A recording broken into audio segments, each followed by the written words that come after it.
My name is Ava Richardson. I'm 32 years old, and 5 minutes before my 5th anniversary dinner ended, I believed I was about to get engaged. 5 minutes later, I realized I had been negotiating my own humiliation for 5 years. Logan Bennett and I met when we were 27. I'm an engineer. My world runs on structure, timelines, financial projections, contingency plans. I don't leap unless I've calculated the landing. Logan was the opposite. He lived in the now. Social media brunches, rooftop cocktails, carefully curated photos that screamed effortless success. When we first got serious, he showed me a picture of his dream engagement ring, a bold, flashy 3-carat diamond from a new luxury jeweler that had exploded online. He didn't say it was a requirement, but he didn't need to. I didn't flinch. I opened a private savings account the next morning. But I wasn't just saving for a ring. Every dollar that went into the ring fund was matched by a dollar into a house fund.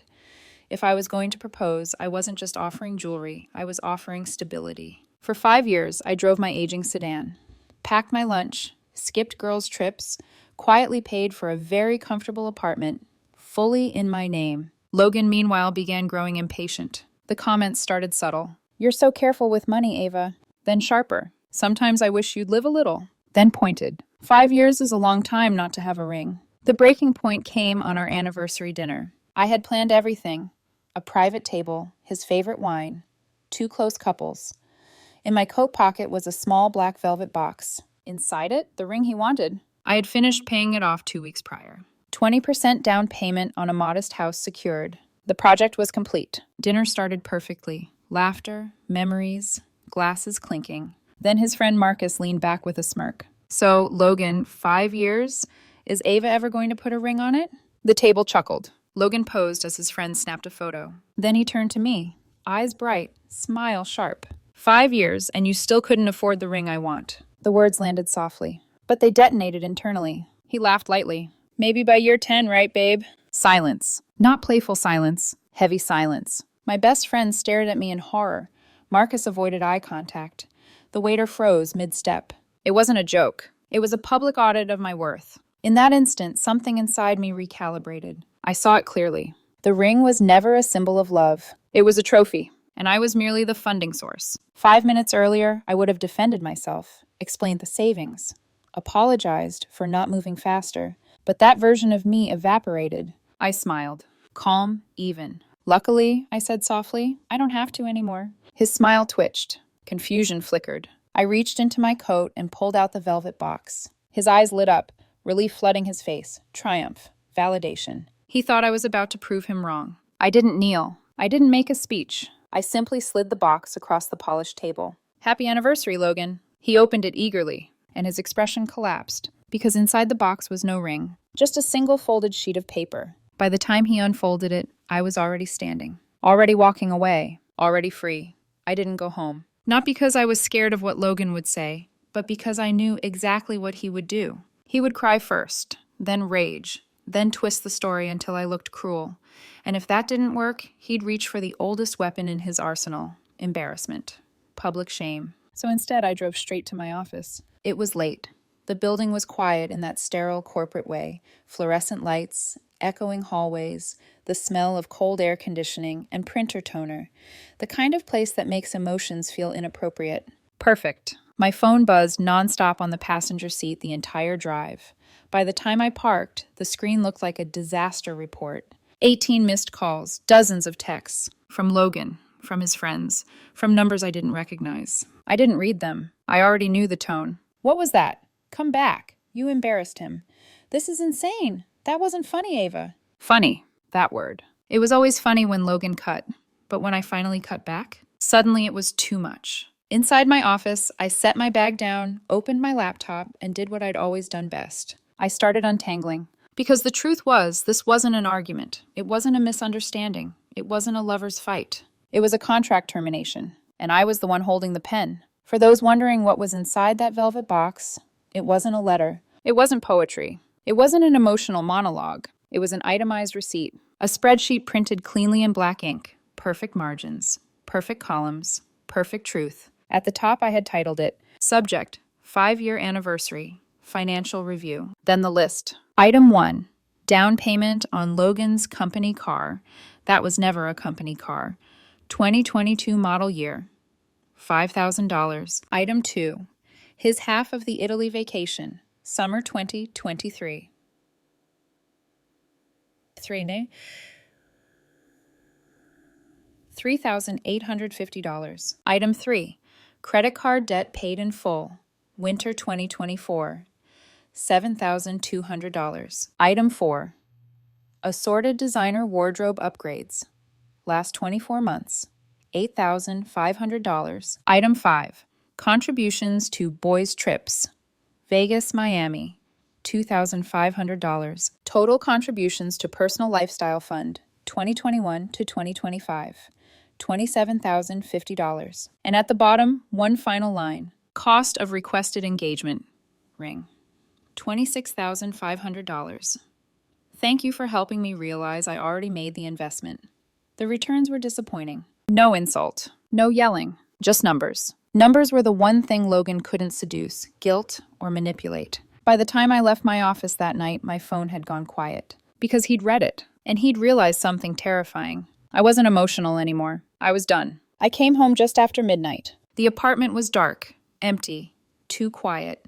No music playing, no scented candle lit to stage the mood, no Logan sitting on the couch waiting to perform heartbreak. He wasn't there. He'd fled to a friend's place, probably to cry dramatically into someone else's throw pillow and frame himself as the victim. Fine. I took my keys, walked straight to the front door, and changed the locks. The next morning, I was at the bank when they opened. I wore black slacks and a plain blouse, hair tied back, no makeup, no softness. The teller smiled, asked how my day was going. Efficient, I said. I closed our joint savings account, the one Logan loved to talk about like it was proof of partnership. Then I moved every dollar into a new account under my name. I canceled the supplementary credit card he'd been using, like an extension of his personality. Then I drove home and waited. He showed up around noon. I heard him before I saw him, his footsteps heavy, frantic, followed by the sharp rattle of keys against the new lock. Then silence. And then, bang, bang, bang. The pounding wasn't gentle. It was entitled, like the door had betrayed him. "Ava," he shouted, "open the door." I didn't move right away. I stood behind it and let the sound wash over me, because that was the truth of him. Not the charming smile, not the social media captions, not the affectionate nicknames when he wanted something. This. Pressure, noise, demands. After a full minute, I opened the door, just enough to show my face. His eyes were red. His jaw was set. He had that look people get when they've been humiliated and think anger can stitch their pride back together. "You have 5 minutes," he said, voice shaking. "Explain what the hell that was." I leaned against the doorframe calmly. "I don't need 5 minutes," I said. "The paper explained everything." His expression flickered. He forced a laugh, high, brittle. "You're breaking up with me over a joke after 5 years?" "Yes," I said, still calm. "Because it wasn't a joke." His voice rose. "Ava, I was teasing. Everyone teases." I stared at him for a long beat. Then I spoke slowly, like I was talking to someone who couldn't understand the language of reality. "You didn't tease me, Logan. You invoiced me." His face tightened. "What?" "You publicly announced that my value is measured by what I buy you," I said, "and then you waited for me to scramble, to prove I'm enough in front of your friends." He stepped forward. "I didn't mean it like that." "You meant it exactly like that," I said, "because your affection has always been conditional. If I'm paying, you're smiling. If I'm saving, I'm cheap." His eyes darted past me into the apartment. "Our life is in there," he said, voice cracking. "My things, my wardrobe, my car." "This is my apartment," I cut in. "The lease is in my name." He froze. "And the car," I continued, "is also in my name." His face went pale. He swallowed hard. "I can't afford those payments," he whispered. I gave him a small, polite nod, like someone acknowledging a scheduling conflict. "That sounds like a personal finance problem," I said. "You should probably make a spreadsheet. I find them very helpful." His anger collapsed into panic so fast it almost made me dizzy. "So what, you're just discarding me?" he hissed. "No," I said. "I'm returning you to the market, unfunded." The words hit him like a slap. His lips parted. He looked like he wanted to scream, but he couldn't find the right performance. Because this wasn't a scene he could control. I glanced at my watch. "You have 1 week," I said. "Get your things out." He stepped closer, voice dropping to something softer, dangerous. "You're making a mistake," he murmured. "You think you'll find someone better? Someone who actually wants you the way I do?" I tilted my head slightly. "That's the thing," I said. "I don't want to be wanted like that." His face twisted. He opened his mouth, and I closed the door. The week that followed was a war of pressure and silence. He didn't come with boxes. He came with messengers. His friends texted me paragraphs about love and forgiveness. His mother called, sobbing, saying I was breaking her son's heart. I listened patiently, then told her, very politely, that her son's heart seemed to be located in a jewelry store display case, and I had stopped making payments on it. On day 5, I did something I'd been avoiding. I opened the safe in my closet. Inside, wrapped carefully, was the real ring. 3 carats, flawless clarity, platinum band. Exactly what Logan wanted. It glittered under the bedroom light like a cursed artifact. A monument to my hope. I held it for a long moment, feeling something sharp behind my ribs. Not love, not longing. Grief. Not for him. For myself. For the girl who thought sacrifice earned loyalty. For the woman who built a future with someone who was only renting space in it. On day 7, Logan still hadn't packed. He thought I was bluffing. He thought I'd fold. That morning, I hired a moving company. Professionals. Efficient. Ruthless in the best way. They packed every item that belonged to him. Every shirt. Every shoe. Every overpriced skincare bottle. Every decorative, our-home trinket he'd insisted we buy. Then I had it all delivered to his parents' house. That night, I sat alone on my couch, staring at the ring on my coffee table. Outside, the city hummed like nothing had happened. Inside, the apartment felt clean, quiet, mine. And the ring? It wasn't a promise anymore. It was a question. A single heavy question I couldn't avoid. 6 months. That's how long it took for the noise of Logan Bennett to fade into something distant, like traffic you can still hear, but no longer react to. In the beginning, I heard updates whether I wanted to or not. Mutual friends talk. Screenshots circulate. Someone always accidentally mentions something over coffee, without the apartment in his name, without the car in his name, without my quiet financial cushioning beneath him. Reality hit fast. He sold the car within 2 months. The designer wardrobe started appearing on resale sites. His real estate career, which had thrived on curated optics and expensive presentation, suddenly struggled without the image to support it. And his friends? The brunch circle, the rooftop crowd, the bro network. They faded. Turns out loyalty is directly proportional to who picks up the check. I didn't feel triumphant hearing any of it, just unsurprised. But the ring still sat in my closet safe, untouched, unresolved. It wasn't about the money. It was about what it represented. 5 years of discipline built around a fantasy. I couldn't sell it. That felt transactional. I couldn't keep it as is. That felt pathetic. So one quiet Tuesday afternoon, I drove back to the jeweler. He was a small, old-fashioned craftsman in his 70s. Gray hair, steady hands, the kind of man who still believed jewelry meant something. When I walked in, he recognized me immediately. "You're here for resizing?" he asked gently. I held his gaze for a moment. "No," I said softly. "I'm here for transformation." He didn't ask for details. He didn't need to. I told him everything. The dinner, the receipt, the public humiliation, the week of silence. He listened the way older people do, not interrupting, not judging, just absorbing. When I finished, he nodded slowly. "I've made many engagement rings," he said quietly. "Not all of them survive." I placed the ring on the velvet pad between us. "I don't want it as a ring anymore," I said. He raised an eyebrow. "What would you like instead?" I took a breath. "I want the diamond removed." He studied my face carefully. "And the platinum? Melt it down." He paused. "Into what?" I looked at the band, the metal that was supposed to bind me to a life of expectation. "Into something practical," I said. "A money clip." His lips twitched, not amusement, but recognition. He understood. The platinum was never meant to symbolize wealth. It was meant to symbolize permanence. But permanence without respect is just a cage. 2 weeks later, I returned. The transformation was complete. The large 3-carat diamond had been reset into a simple, elegant pendant. Understated. Clean. No drama. The platinum band had been melted, reforged into a sleek, minimal money clip. Smooth edges, solid weight, no ornamentation. It felt different in my hand. Not romantic. Not cursed. Just useful. I ran my thumb along the cool metal and felt something shift inside me. The material that once represented emotional debt now held literal currency. Control reclaimed. As for the diamond necklace, I already knew where it belonged. My older sister, Claire Richardson, turned 40 that month. She had been my quiet anchor through the entire breakup. The one who showed up with takeout and wine without asking invasive questions. The one who said, "You didn't lose him. You escaped." On her birthday, I handed her the small velvet box. She opened it and froze. "Ava, this is..."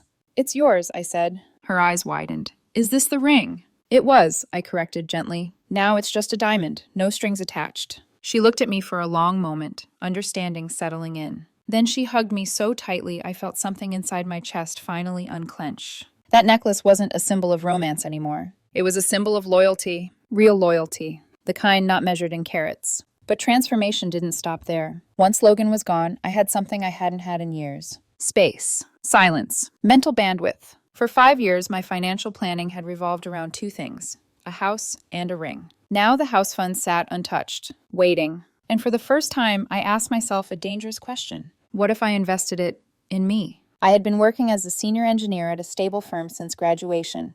Good salary, predictable growth, safe. Safe had once felt responsible. Now it felt like hiding. I had always wanted to specialize, to build a consulting firm around a niche systems optimization field I genuinely loved, the kind of work that required boldness and vision. But I never took the leap, because I was saving. For us. There was no us anymore, so I resigned. People thought I was crazy. Right after a breakup? Is this emotional?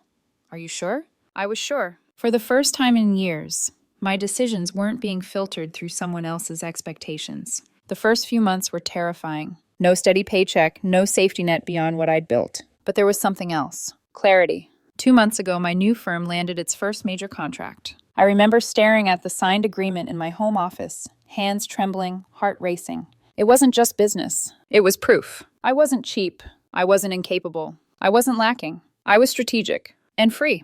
To celebrate, I went out alone. Not to a flashy rooftop bar, not somewhere curated for photos. Just a quiet, unassuming neighborhood restaurant I'd always liked. I sat at the bar with the glass of red wine, the platinum money clip resting in my jacket pocket, and that's when I met him. Ethan Walker. He was my server. Early 30s, warm smile, tired eyes in a way that spoke of effort, not laziness. He mentioned casually, while recommending dessert, that he was finishing nursing school while working double shifts. Single father, 4-year-old daughter. There was no bravado in his voice. No performance, just honesty. We started talking. At first about wine, then about career pivots, then about fear, the kind that sits quietly in your stomach when you choose uncertainty over comfort. He wasn't impressed when I told him about starting my own firm. He didn't lean forward, calculating what I earned. Instead, he smiled and said, "That takes guts." That was it.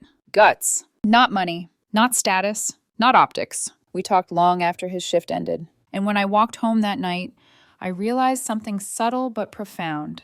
For the first time in years, I wasn't wondering if someone approved of me. I was wondering if I approved of them. And that shift, it changed everything.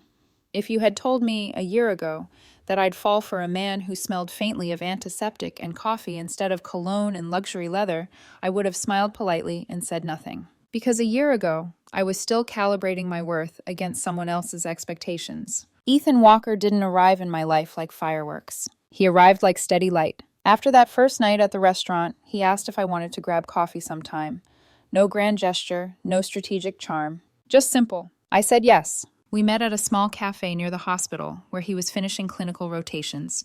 He showed up in scrubs, hair slightly messy, apologizing for being 5 minutes late because his daughter Lily had insisted on choosing his socks. I laughed, and something inside me relaxed. We didn't talk about money. We didn't talk about rings. We talked about resilience, about rebuilding, about fear. He told me about becoming a father young and how it forced him to grow up quickly, how he'd learned that stability wasn't flashy, it was consistent. I told him vaguely about ending a long relationship and starting over. He didn't pry. He didn't ask what my ex had done wrong. He simply said, "That must have hurt." It did, but not in the way people assume. Losing Logan didn't hurt because I missed him. It hurt because I had misjudged him. And misjudging someone feels like misjudging yourself. Ethan and I started slowly. No social media announcements, no curated soft launch photos. We split bills without discussion, took turns cooking, planned weekends around Lily's schedule. The first time I met her, she handed me a crayon drawing and declared, "Daddy says you're brave." I blinked. Brave. Logan used to call me cautious. Cheap. Overly analytical. Ethan called me brave. Perspective changes everything. Months passed. My consulting firm stabilized. Ethan passed his licensing exams. Lily started kindergarten. We weren't glamorous, but we were aligned. And alignment feels better than admiration. Then came the fundraiser, a local hospital charity event. Outdoor, casual, live band playing off-key covers under string lights. Ethan had volunteered before. He knew some of the staff. I agreed to go. I wore a simple navy dress, minimal jewelry, hair loose. The platinum money clip rested in my clutch. I'd grown used to carrying it. Not as a statement, just habit. We were laughing near the drink station when I felt it. That old electric awareness. Like a draft in a sealed room. I turned, and there he was, Logan Bennett. 6 months had aged him more than I expected. He was standing beside a woman at least 30 years older than him, perfectly styled, dripping in subtle wealth. The kind of woman who wore status quietly because she didn't need to advertise it. Logan's smile was sharp again, but it looked rehearsed, brittle. He saw me. Recognition flashed across his face.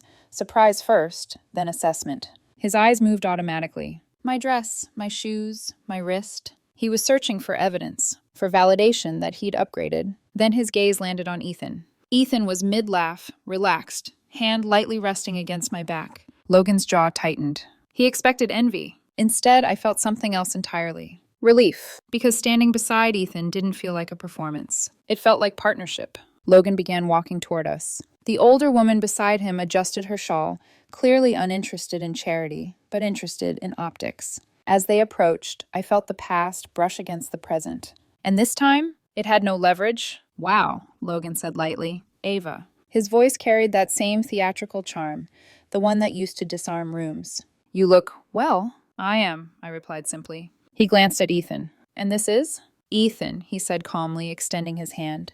Nice to meet you. Logan hesitated a fraction of a second before shaking it. His grip tightened slightly. Unnecessary. Competition still. Always competition. And you? Ethan asked politely. Logan, he replied, smoothing his jacket. We used to date. Used to.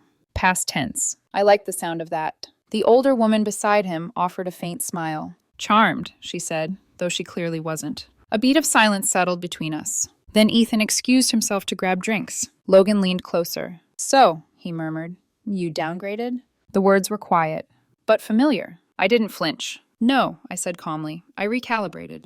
He gave a tight smile. I'm doing very well, you know. I hope you are, I said honestly. And I meant it. Not out of kindness. Out of indifference. Ethan returned, handing me a drink. I opened my clutch to pay for the next round of tickets for the raffle. And that's when it happened. I pulled out the platinum money clip. Under the string lights, it caught just enough shine. Logan's eyes dropped automatically and froze. He knew. Of course he knew. The sheen, the texture, the subtle uniqueness of custom-forged platinum. Recognition flooded his face in slow motion. He wasn't looking at jewelry. He was looking at the melted remains of the ring he once demanded. Transformed. Repurposed. De-romanticized. He stared at it like it was a ghost of expectation, a ghost of entitlement. The blood drained from his face. The older woman beside him glanced between us, confused. Logan straightened abruptly. We should go, he muttered to Raya. She looked irritated but allowed herself to be guided away. As he turned, he glanced back once. Not angry, not smug, just aware. Aware that the symbol he once measured his worth by now held $20 bills for charity drinks. Aware that what he thought was power had become practicality. Aware that I hadn't just walked away. I had rewritten the meaning. Ethan slipped his hand into mine. You okay? He asked softly. I looked at him. At the man who didn't need a ring to validate anything. I'm better than okay, I said. The band started playing something upbeat. Lily ran toward Ethan from the kids' activity tent, waving a glitter-covered craft. The air smelled like summer and barbecue smoke. Laughter drifted across the lawn. And in that moment, surrounded by ordinary joy, I realized something simple and absolute. For 5 years, I thought wealth looked like carrots and curated approval. I was wrong. Wealth looks like peace. Wealth looks like respect. Wealth looks like choosing someone who sees you, not your spending power. I once believed the most valuable thing I could give someone was a ring. Now I know better. The most valuable thing you can give and keep is your self-respect. And I finally had it back.